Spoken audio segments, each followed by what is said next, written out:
Hi, friend. Thank you for joining me for Carpe Diem with Jasmine, a conversation series. This is the second episode in a two-part conversation series focused on the health myths with dairy. In this episode, we're getting to the bottom of health dairy myths centering around high blood pressure and cardiovascular disease. As a person that has high blood pressure, this is an extremely important topic to me, Dave. Today's conversation is brought to you by Midwest Dairy, who represents over 5,800 dairy farm families from across 10 states. I'm honored to be chatting with my doctor once again, Dr. Harriet Enubuzor from Alina Medical. If you remember from our first session, Dr. Harriet has practiced medicine for over 31 years.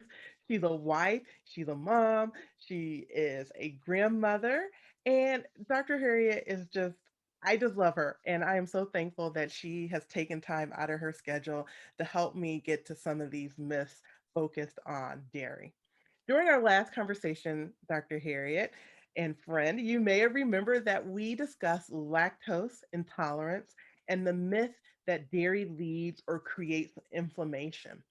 I left that conversation with the understanding that dairy is really important to us because it provides us with a lot of nutrients that we need. And if you remember our earlier conversation with dietitian Dr.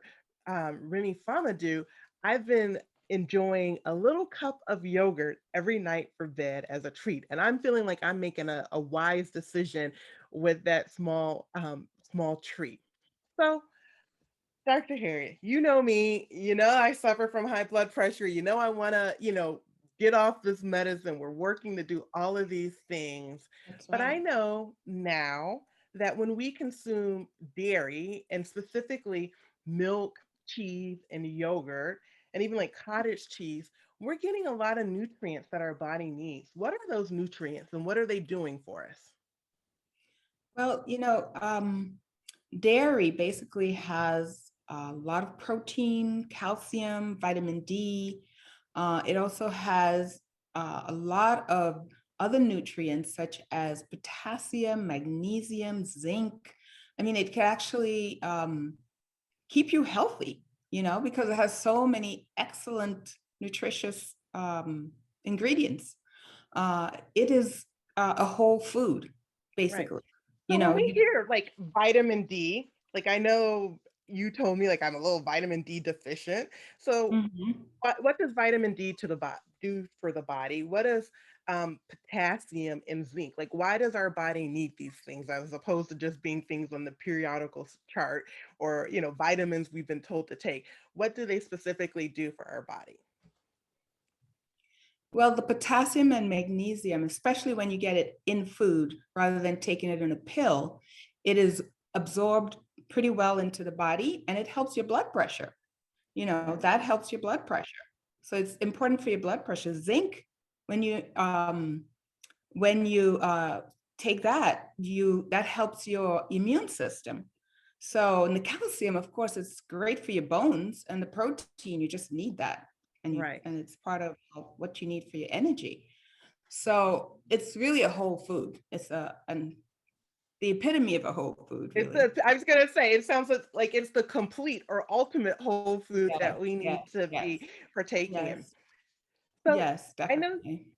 you've mentioned to me before the DASH eating plan or DASH diet in quotes, which stands for low fat dietary approaches to stop hypertension.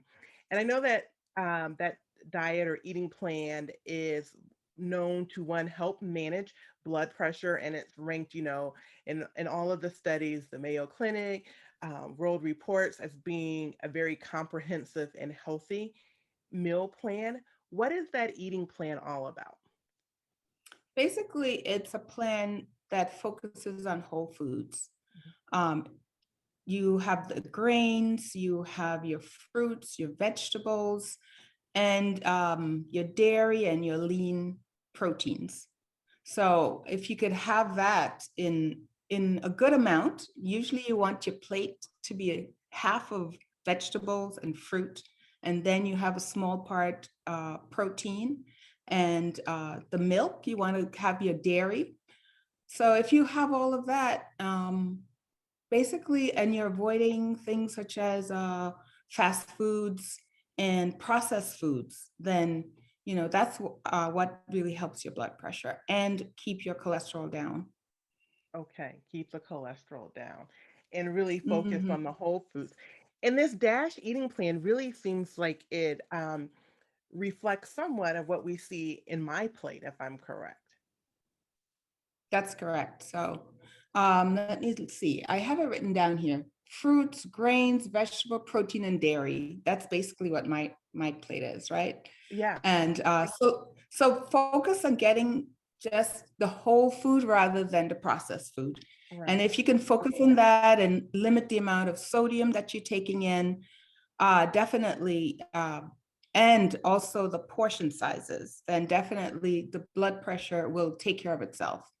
Some And people you are, mentioned the sodium. So does that mean that I should probably try to do like, and not just me, people that might be listening and saying, "Oh, I want to work on my blood pressure too." Does that mean that we should try to do like low fat dairy or fat free dairy to reduce the sodium? well, the fat, it does not really affect your sodium so much. Fat Okay. has nothing to do with the sodium, but there's a certain amount of fat that's recommended in your diet, and you could talk to your nutritionist regarding that. And the fat in milk actually is part of the fat that you should have in your diet. So having some fat is fine.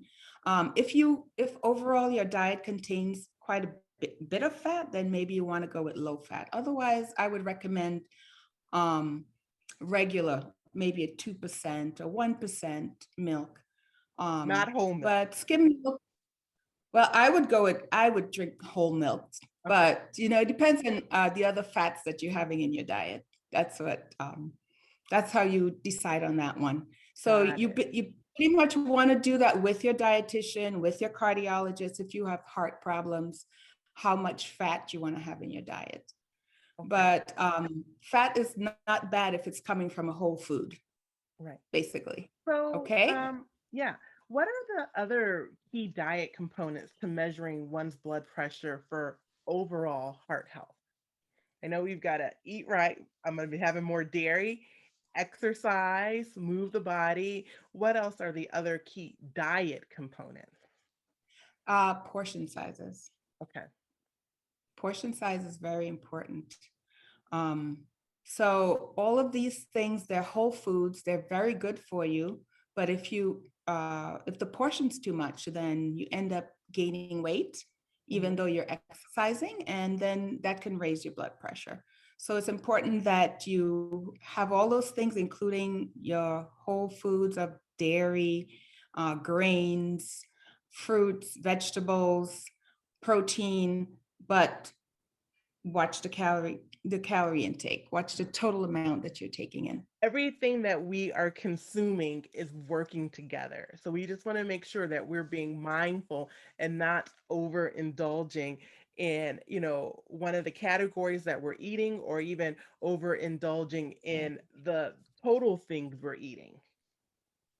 That's right. You hit the nail on the head. That's exactly correct. You want to have a nice combination of things. Even if you have vegetables, you should try to not have the same vegetable all the time. You should try to change it up a little bit sometimes. Fruit, same thing. Um, and the milk, the dairy products, same thing. There are different kinds of cheeses. There the milk, Yeah, I've been the changing my yogurt. nightly cup of yogurt.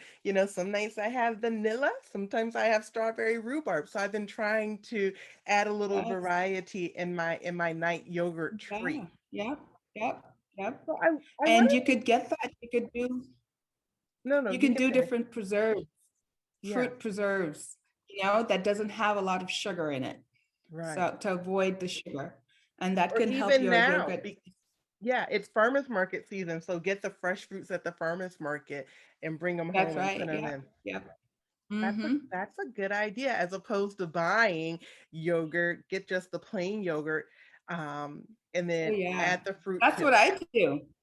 That's what I do. This is what I do. I would take some yogurt and then I would put some fruit and then I put a little honey on top of it. Yep. Okay. And that is so yummy. Okay. I'm gonna try that. I'm gonna change. Look at that, Dr. Harriet. You got me changing it up again. So I want to ask you something. I want to revisit something we just talked about milk. So I know that we used to drink 2% milk in my home, but my husband heard something that like whole milk is actually good for you. So can you speak to the benefits of higher fat milks and that new guidance change? Well, the one thing about the high fat milk is that it actually decreases your appetite. So it can help with weight loss. I mean, so I usually that's why I usually go for the whole milk. Hmm. In my house, though, we usually use 2% milk because some of the people in my house love to drink a lot of milk. So they may be A lot of milk. overindulging. Are they're not having it That's in right. They're moderation? overindulging. So we go for the 2%. But if you don't overindulge, actually the whole milk is very good because it can decrease your appetite.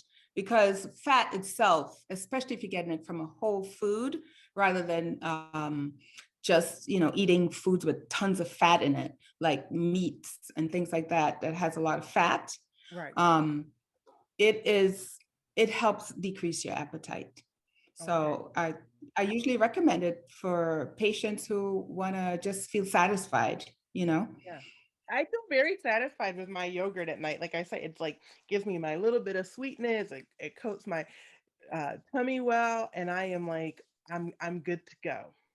What age do you Mhm. recommend families start giving young children dairy? Like at what age can children start consuming dairy?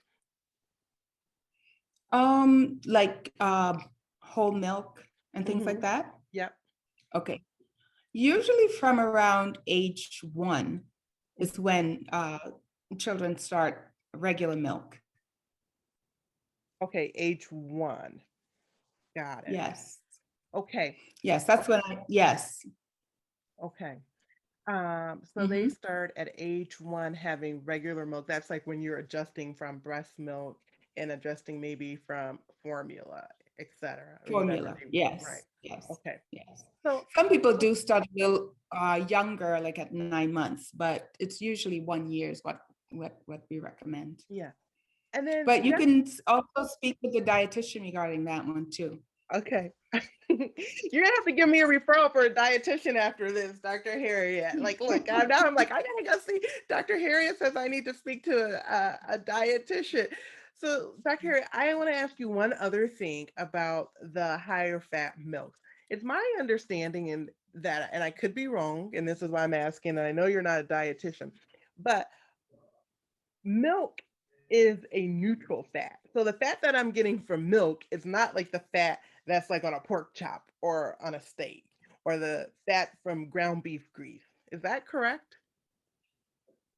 That's correct. Yes. It actually it just doesn't go on your arteries the way the fat from meats and bacon and things like that go onto your arteries. It's better for your heart Right. than non-lean meats, I see. fat Got from non-lean meats. Yeah. it. Okay.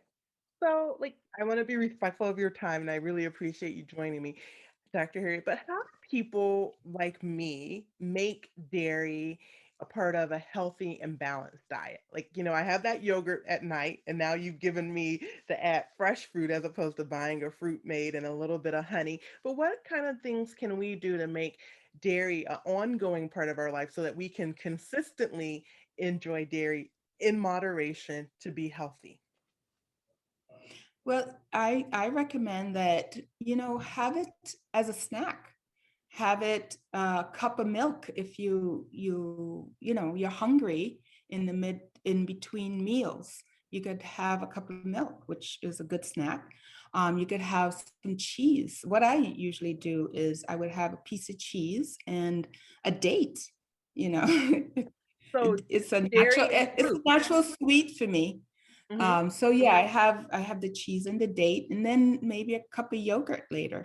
So that's one way to get it throughout the day, and you got your 3 servings right there. And it's actually kind of like a treat. At least that's how I see dairy. Yeah, I mean, that's how I see my cup of yogurt at night now, and now I'm like I said, Mhm, I'm really excited to put some mhm, fresh fruit in it, like cherries and peaches, so I am mhm. jazzed up about this. Thank you so much for joining me, Dr. Harry. Is there anything else that we need to know or that I need to know when it comes to high blood pressure and dairy before we close? Well, the one thing I would say is make sure you get a checkup once a year. Check that blood pressure because it's very important that we take care of our blood pressure. And milk is a good source of nutrients to help your blood pressure overall. So see your doctor, drink your milk.